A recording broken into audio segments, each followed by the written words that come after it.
So, man, what a Sunday. We got to break down Alex Pereira's absolutely flawless performance against Jiří Procházka in the rematch. That's right. At no point in this fight was Poatan in any danger whatsoever. He commanded the striking from start to finish.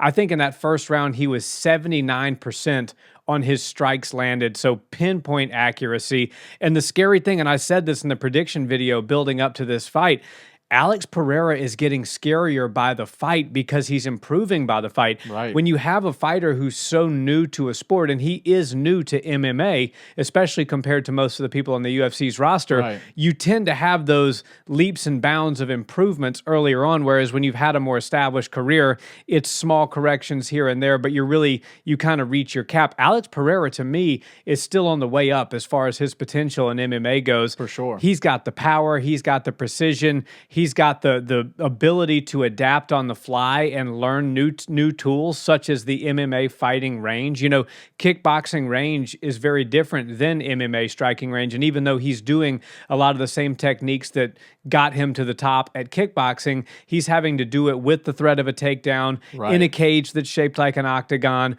you know, in a different range with different types of fighters that bring different types of things to the game. So he's even evolving. And when a lot of people say, oh, Pereira's getting better, they immediately think just the grappling. But to me, Pereira's grappling is clearly improved. That's a given. Sure.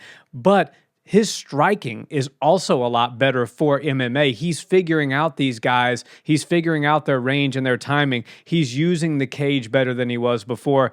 And to me, listen, this guy has such a high limit on what he can do. He's already a Hall of Famer, but last night just really further cemented it for me as to how good this guy actually is. Yeah, Alex Pereira is a full-blown experiment at this point, and I think we should run his career for the foreseeable future like that. What we're seeing out of him in just like 10 or 12 professional MMA fights is unheard of. I don't think we'll ever see anything quite like it again. You know, the aura that he brings into the UFC, in my opinion, he has really saved the UFC in the past 18 months several times now. He's just always there, stepping up on short notice, whether he's injured or not, saving big cards that are very meaningful for the company. International Fight Week means a lot. So does UFC 300, and he's able to, you know, get a call on short notice and handle whoever it is they're putting in front of him. And I know a lot of people looked at this fight like, you know, this isn't what we wanted for International Fight Week because we've seen these guys fight before. It wasn't all that long ago. It ended in a finish, so we don't really need a rematch. But when you look at 205, Jiří is the rightful guy, and nobody else is really ready to take on the champion on short notice like that. So it made the most sense. They had to save the card, and in my opinion, with Poatan being as hot as he is, it makes sense for them, as long as he's healthy, to keep striking while the iron's hot, because he knows he's a little bit older for the sport. He's in his later 30s, and he doesn't have a whole lot of time. He can't sit around on ice waiting for big moments, and that's why I love that he's just accepting anything that comes his way, and they're all hard fights, right? He had like 4 or 5 fights before he got to the title fights, and everything since then has been against world champions, former world champions, and doing big things like going up for champ status in a division that he wasn't competing in the UFC at this time. So I think Alex Pereira just needs to continue on the trajectory he's on.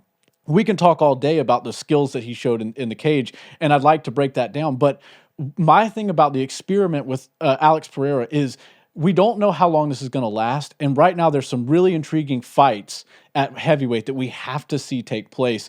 And it's funny because we've had such a wide open GOAT conversation for so long. So many names are in it. John Jones, George St. Pierre, you know, there's the Khabib Nurmagomedov. There's DJ, a few people. Yeah. Exactly. But everybody's kind of in the agreement that if Alex Pereira goes out there and beats John Jones or Tom Aspinall for the heavyweight title, the GOAT discussion is over for the time being, and he holds that spot because he went first champion to win 3 belts in 3 different divisions, you know, in the heaviest divisions that the UFC has. It's not like he's going 125, 135, 145, which of course is very impressive, but he's doing it in the heaviest divisions possible. So I really love that. And after seeing his performance last night against Jiří, I think we must explore the heavyweight, you know, boundaries, because at light heavyweight, it seems to me like he now has the confidence to go out there and beat absolutely anybody in the world. I know Magomed Ankalaev is a very tough competitor, and stylistically, that's probably his hardest match at 205,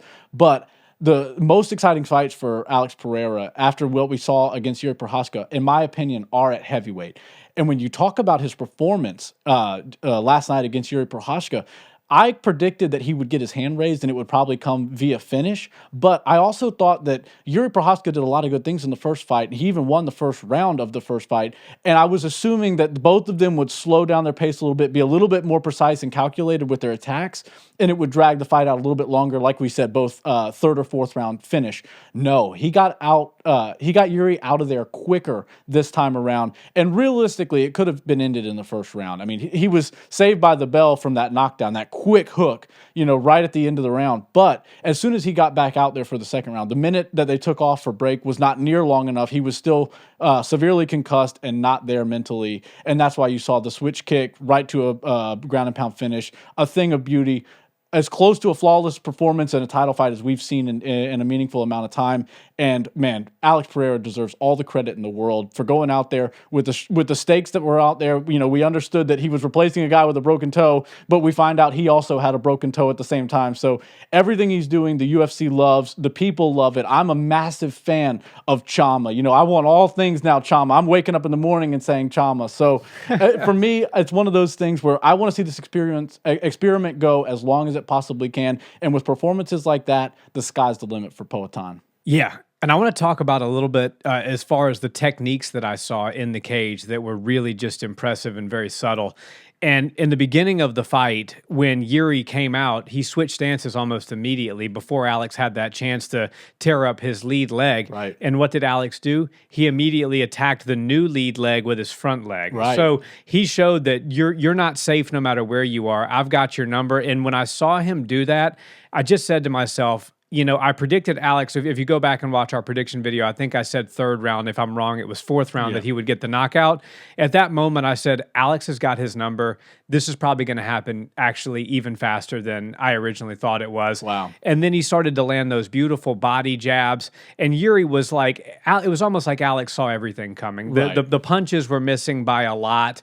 Jiří started chasing a little bit. Alex, as I said, had almost an 80% strike landed accuracy in that first round. Insane. And it was all accumulating those first 5 minutes to set up that big hook. Right. And in that 5 minutes, we also saw some great anti-wrestling that he's brought to the game. So we've seen some new improvements. And when they announced the Jiří fight and they scrapped the Conor McGregor-Michael Chandler fight, I was like you too. I was like, well, we've already kind of seen this.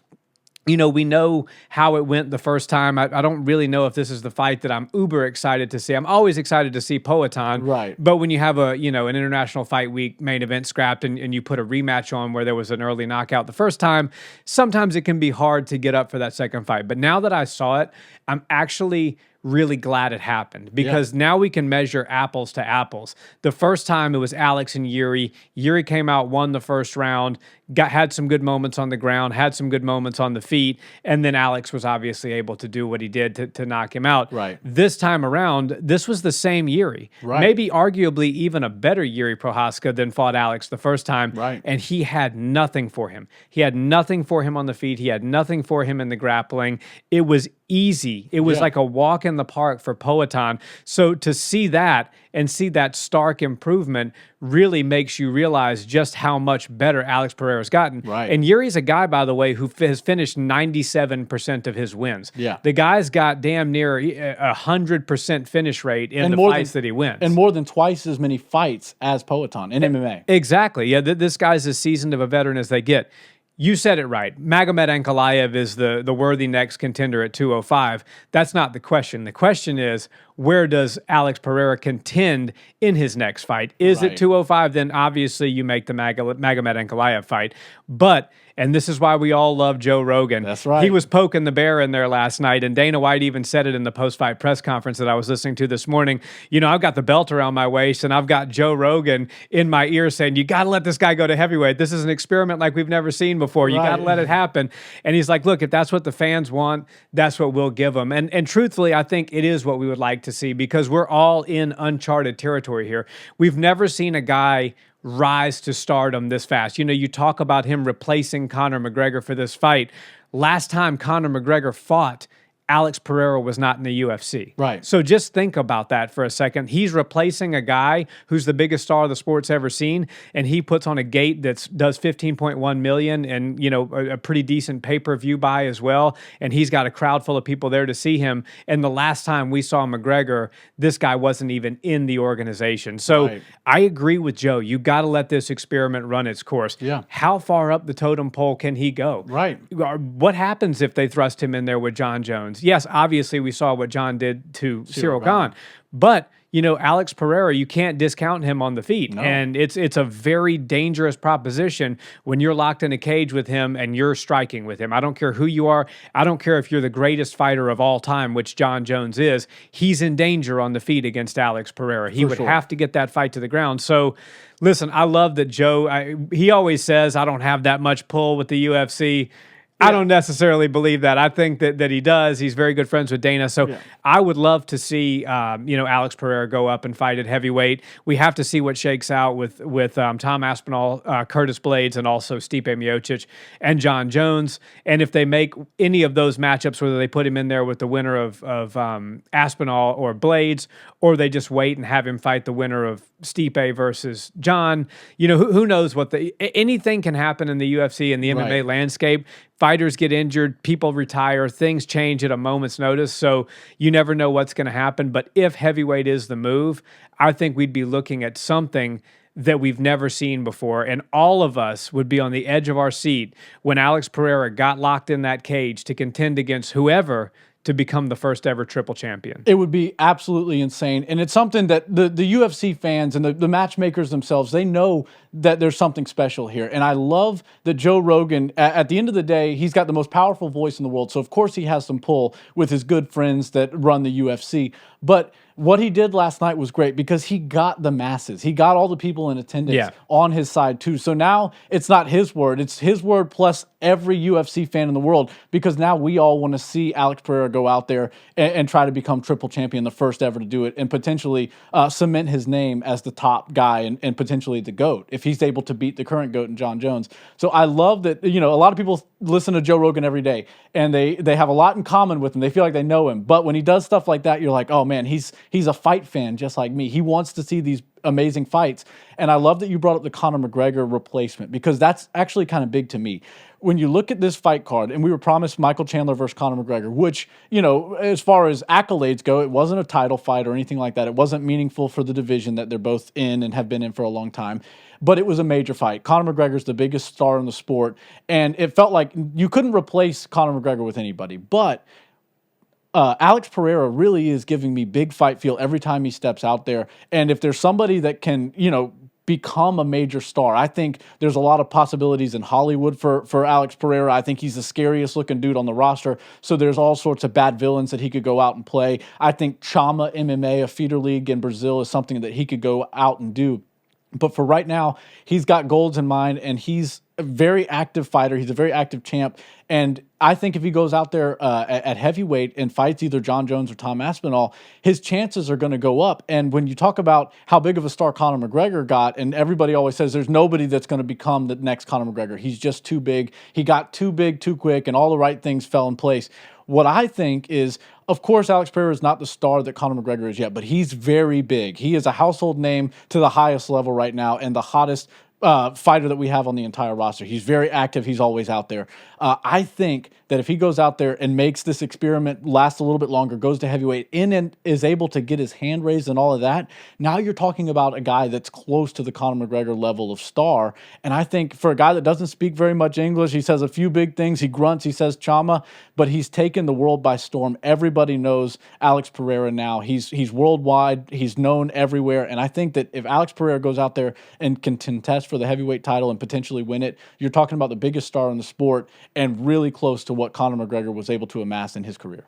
Yeah, well, I tell you what, you get Alex Pereira to get in that cage with John Jones, and if by some stretch he's able to knock him out, you're talking about the UFC's international superstar. For sure. And maybe he won't eclipse the pay-per-view numbers that Conor Khabib did. Right. But I believe that he will be a bigger star currently than Conor McGregor is currently. Wow, yeah. If Conor comes back. If you see him knock out John Jones and become the triple champion and being in the discussion for the greatest mixed martial arts fighter of all time, I think he's going to perform at the current day better than Conor McGregor can pull in this current day, which would mean that you have the changing of the guard and you now have a star in the Conor McGregor era when he's still competing that's actually bigger than him. Right, and just when you thought you couldn't find another star, no matter where you looked on planet Earth, some guy from the jungle out of Brazil just comes out of nowhere, and he steals everybody's thunder. He becomes the biggest star in the sport, and he's saving all these cards, doing everything the UFC asked him to do,